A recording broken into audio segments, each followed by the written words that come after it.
Hola hermanos, el día de hoy, 6 de noviembre del 2021, es sábado de la 31ª semana del tiempo ordinario. Se nos terminó la semana 31 del tiempo durante el año y bueno, estamos, oiga, mañana es domingo 32 y acuérdense que son 34 domingos, 34 semanas, pues métanle pluma. El asunto es que en 3 semanas estaremos terminando todo nuestro año litúrgico, este año 2020-2021, que bueno, en la gracia del Señor se nos ha permitido ir adelantando, ¿no? Porque recuerden que viviendo en medio de la pandemia, en medio de tantas situaciones pues dolorosas, pero el Señor nos ha concedido la gracia de estar aquí y de seguir adelante. Bueno, hoy es día de San Alejandro de Sauli.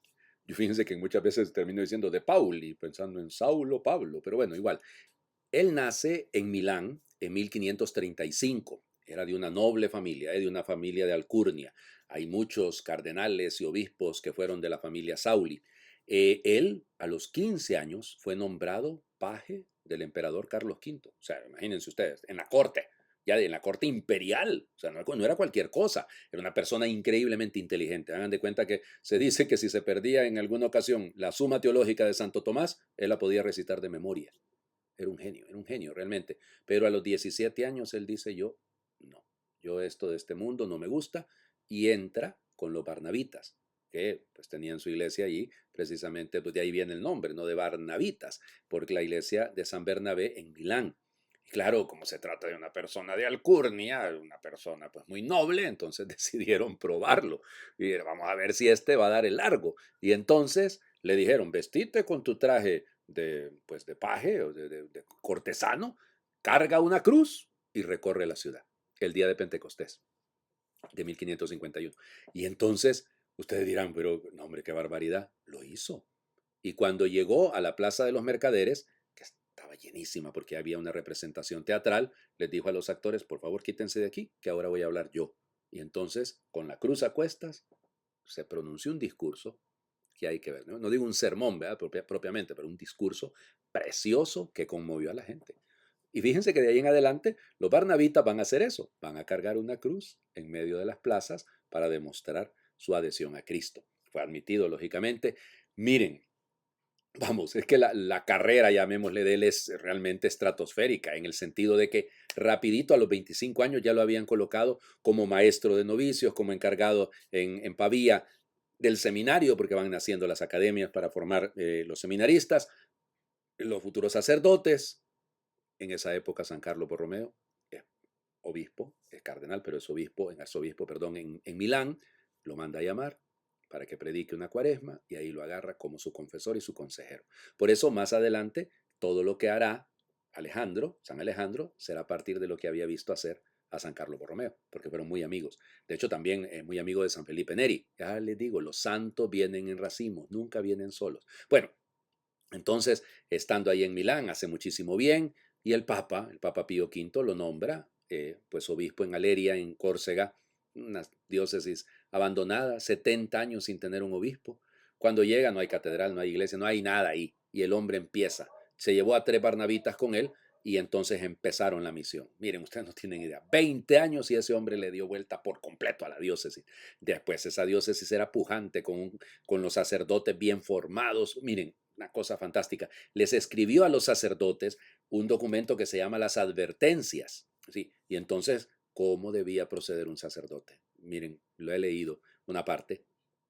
Hay que ver. Ahí está la clave para ser un buen sacerdote, no lo dudo. Y también escribió otros documentos. Hay un documento que se llamaba Entretenimiento, así se llamaba, que era la formación de la teología para los laicos. En fin, ahí estuvo 20 años, iba a Roma constantemente, como les digo, era amigo de San Felipe Neri, y entonces el Papa Gregorio XIV le va a pedir que se mueva como obispo de nuevo a Pavía, donde había estado él como formador, y ahí estará un año, pues solamente un año, y va a morir en marzo, un 11 de marzo, ¿no? De 1592. Y ustedes dirán, bueno, entonces, padre, ¿por qué lo estamos celebrando el 6 de noviembre? Porque es la fecha de su ordenación. Y entonces, por eso queda ahí. Fue canonizado en 1904. Ya les digo, cargar la cruz, ser un testigo y a donde lo ponga el Señor a uno, dar razón de la fe y ser fuente de esperanza para todos. Un gran pastor con un corazón muy grande, sirviendo a los más pobres y formando de la mejor manera a los sacerdotes. Creo que ahí tienen ustedes una vocación linda. Bueno, vamos a las lecturas del día de hoy. Terminamos de leer la carta a los romanos. Termina el capítulo 16 y hacemos una lectura litúrgica porque se leen unos versículos primero, del 3 al 9, el 16 y luego el 22 al 27. Hermanos, saluden a Prisca y a Áquila, colaboradores míos en el servicio de Cristo Jesús, que por salvar mi vida arriesgaron la suya. A ellos no solo yo, sino también todas las comunidades cristianas del mundo pagano les debemos gratitud. Saluden también a la comunidad que se reúne en casa de ellos. Saluden a mi querido Epéneto, el primero que en la provincia de Asia se hizo cristiano. Saluden a María, que ha trabajado tanto por ustedes. Saluden a Andrónico y Junías, mis paisanos y compañeros de prisión que se han distinguido en predicar el evangelio y en el apostolado, y que se hicieron cristianos antes que yo. Saluden a Ampliato, a quien tanto quiero en el Señor. Saluden a Urbano, colaborador nuestro en el servicio de Cristo, y mi querido Estaquio. Salúdense los unos a los otros con el saludo de la paz. Todas las comunidades cristianas los saludan. Yo, Tercio, el escribano de esta carta, también les mando un saludo en el Señor. Los saluda Gayo, que me hospeda a mí y a esta comunidad. Los saluda Erasto, administrador de la ciudad, y Cuarto, nuestro hermano. Que la gracia de nuestro Señor Jesucristo esté con todos ustedes. Amén. A aquel que puede darles fuerzas para cumplir el evangelio que yo he proclamado, predicando a Cristo conforme a la revelación del misterio mantenido en secreto durante siglos, y que ahora, en cumplimiento del designio eterno de Dios, ha quedado manifestado por las sagradas escrituras para atraer a todas las naciones a la obediencia de la fe, al Dios único infinitamente sabio. Démosle gloria por Jesucristo para siempre. Amén. Palabra de Dios. Te alabamos, Señor. Ya se fijaron el saludo, ¿no? Ese saludo, que la gracia de nuestro Señor Jesucristo esté con ustedes, y con su espíritu tendrían que contestar ustedes. De ahí viene, de esos saludos que hacemos normalmente en la Santa Misa son de San Pablo. Ya lo notaron, ¿no? Me saludan a Prisca, dice esta traducción, es Priscila y Áquila, sus grandes amigos, los que conoció en Corinto, ¿no? Y por eso, qué lindo es. Miren, a mí me encanta la gente agradecida. Me fascina la gente agradecida. Es que un corazón agradecido jamás se va a marchitar, jamás se va a perder. Pablo tiene un corazón agradecido y entonces por eso es capaz de dirigirse de esta manera. Y luego empieza a hablar, claro, los nombres son un poco complicados, ¿no? Epéneto, Andrónico, Junías, óiganme, Ampliato, o sea, son nombres un poco complicados, no imagínense ustedes ponerle a un hijo Ampliato, Ampliatito Bení, no, o sea, realmente son nombres complicados, pero detrás de todo eso hay una historia personal. Lo notan, es esa relación personal de Pablo con ellos, puede hablar de esa relación con ellos, realmente es precioso, ¿eh? Bueno, vamos al Evangelio. Lucas capítulo 16, versículos del 9 al 15.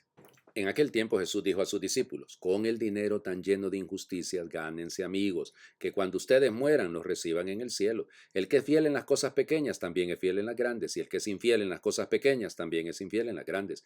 Si ustedes no son fieles administradores del dinero tan lleno de injusticias, ¿quién les confiará los bienes verdaderos? Y si no han sido fieles en lo que no es de ustedes, ¿quién les confiará lo que sí es de ustedes?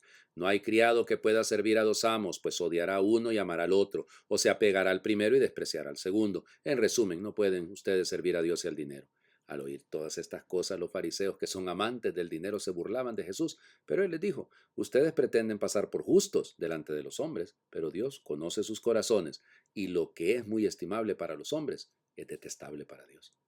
Palabra del Señor. Gloria a ti, Señor Jesús. Ok, lo primero es que esto va ligado al evangelio de ayer, ¿no? El del administrador infiel. Entonces, habría que leerlo junto, porque entonces allá pareciera como que Jesús está alabando la picardía, la corrupción de aquel administrador infiel, pero no, es para llegar a este punto, y por eso lo dice. Bueno, el dinero es un medio. Gánense amigos que los reciban en el cielo, no en sus casas en este momento, sino en el cielo, ganarse la vida eterna.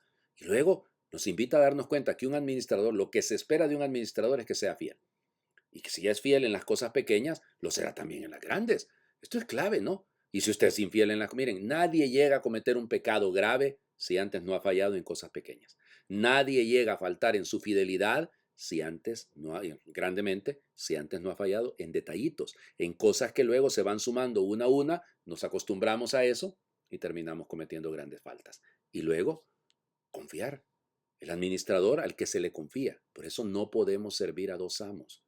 Y claro, el dios dinero, el dios mamón, como diría realmente Mateo, por ejemplo, no Lucas, eso es lo que ocurre, que nos hace perder el norte rápidamente.